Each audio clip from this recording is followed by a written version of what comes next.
हाय दोस्तों, क्या आपने कभी गौर किया कि आपका दिमाग दिन भर कितने सारे ख्यालों से भरा रहता है। कुछ ख्याल आपको हंसाते हैं, कुछ डराते हैं और कुछ आपको रात भर जगा रखते हैं। लेकिन क्या आपने कभी सोचा कि क्या ये सारे ख्याल सच होते हैं या फिर आपका दिमाग आपको बेवकूफ बना रहा है। आज हम बात करेंगे जोसेफ nguyen की शानदार किताब don't believe everything you think की।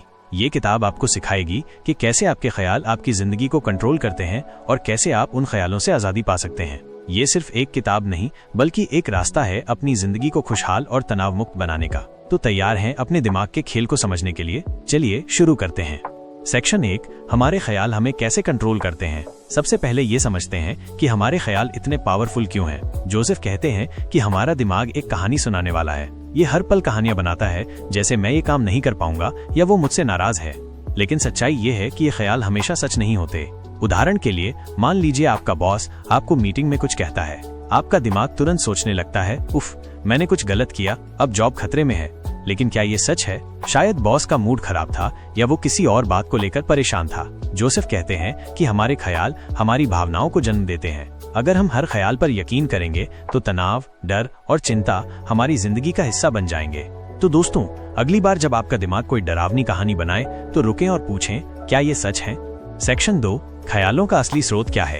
अब सवाल ये है कि ये ख्याल आते कहाँ से हैं। जोसेफ बताते हैं कि हमारे ख्याल हमारी पुरानी यादों, अनुभवों और समाज के प्रभाव से बनते हैं। मिसाल के तौर पर, अगर बचपन में आपको कोई टीचर कहता था कि आप पढ़ाई में कमजोर हैं, तो हो सकता है कि आज भी आप सोचते हो, मैं कुछ खास नहीं कर सकता। लेकिन अच्छी खबर यह है कि ख्याल सिर्फ ख्याल हैं, माइनस वो कोई ठोस सच नहीं।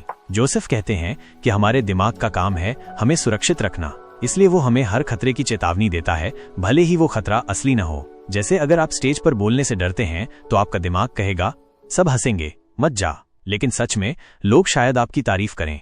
तो दोस्तों, अपने ख्यालों को एक मेहमान की तरह देखें, वो आएंगे, लेकिन आपको उनके साथ जाने की जरूरत नहीं। सेक्शन 3, ख्यालों से आजादी पाने का रास्ता। अब सबसे जरूरी हिस्सा, हम इन ख्यालों से आजादी कैसे पाएं। जोसेफ इसके लिए कुछ आसान लेकिन पावरफुल तरीके बताते हैं।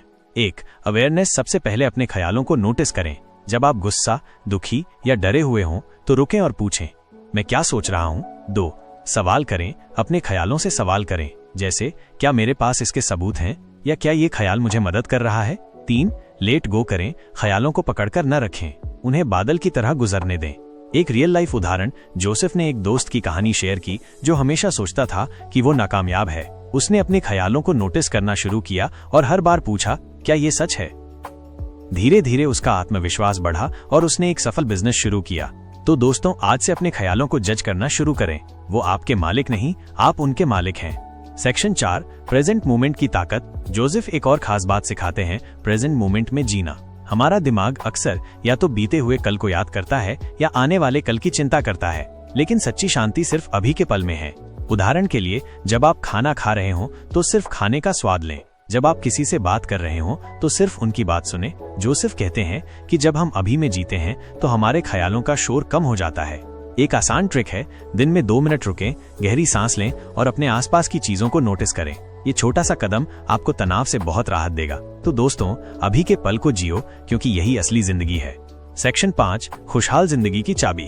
अब आखिरी पॉइंट, खुशहाल जिंदगी कैसे जिएं। जोसेफ कहते हैं कि खुशी तब मिलती है जब हम अपने ख्यालों को कंट्रोल करना सीख लेते हैं। इसके लिए मेडिटेशन करें, रोज 5-10 मिनट शांत बैठें और अपने ख्यालों को देखें। कृतज्ञता रखें, हर दिन 3 चीजें लिखें जिनके लिए आप शुक्रगुजार हैं। खुद से प्यार करें, अपने ख्यालों को जज करने की बजाय खुद को स्वीकार करें। जोसेफ का मानना है कि जब हम अपने ख्यालों को समझ लेते हैं तो हमारी जिंदगी में शांति, खुशी और आत्मविश्वास बढ़ता है। पसंद आया तो लाइक, शेयर और सब्सक्राइब जरूर करें। मिलते हैं अगले वीडियो में, तब तक अपने ख्यालों के मास्टर बने।